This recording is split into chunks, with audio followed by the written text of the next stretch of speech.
बेटा बहुत सालों बाद अपनी माँ के पास गांव आया। माँ ने उसे देखकर बहुत खुश हुई। माँ ने कहा, बेटा तुम इतने साल बाद आए हो, मुझे बहुत अच्छा लग रहा है। बेटा हाँ माँ, काम में बहुत व्यस्त था। अब थोड़ी छुट्टी मिली है तो सोचा आपके पास कुछ दिन बिताऊं। माँ ठीक है बेटा, वैसे मुझे तुम्हारे लिए कुछ खास पकवान बनाना है। तुम्हें क्या खाना है बेटा? माँ आपके हाथ की बनाई खीर की बहुत याद आती है। माँ ने प्यार से बेटे के लिए खीर बनाई। जब बेटा खीर खा रहा था तो उसने देखा कि माँ उसे बड़े प्यार से देख रही है। बेटा, माँ आप खीर क्यों नहीं खा रही?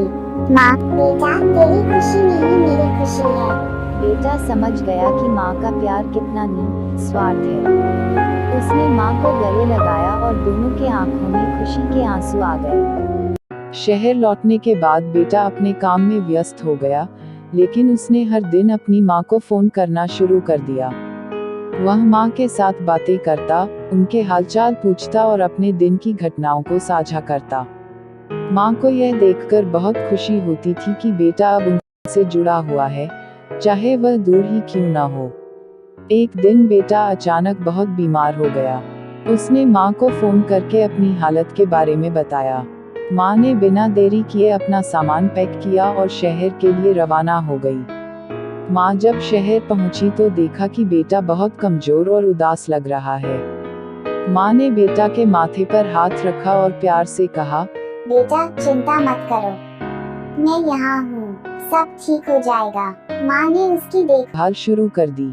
वह बेटा के लिए ताजगी भरा खाना बनाती, उसे समय पर दवाइयाँ देती और उसकी हर छोटी बड़ी जरूरत का ख्याल रखती।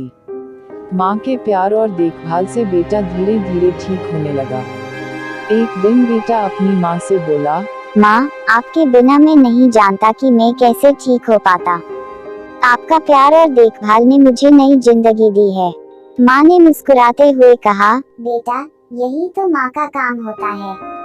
जब भी तुम्हें मेरी जरूरत हो, मैं हमेशा तुम्हारे पास रहूंगी। बेटा पूरी तरह से ठीक हो गया और उसने माँ से कहा, माँ मैं अब समझ गया हूँ कि आपकी ममता और देखभाल से बड़ी कोई चीज नहीं है।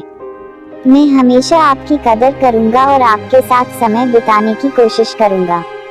माँ और बेटा दोनों ने यह महसूस किया कि चाहे जो भी हालात हो, उनका प्यार और साथ उन्हें हर मुश्किल से लड़ने की ताकत देता है। कहानी का संदेश, जीवन में माँ का प्यार और उसकी देखभाल सबसे बड़ी ताकत होती है। हमें हमेशा अपनी माँ की कदर करनी चाहिए और जब भी संभव हो, उनके साथ समय बिताना चाहिए। उनकी ममता हमें हर मुश्किल से लड़ने की शक्ति देती है।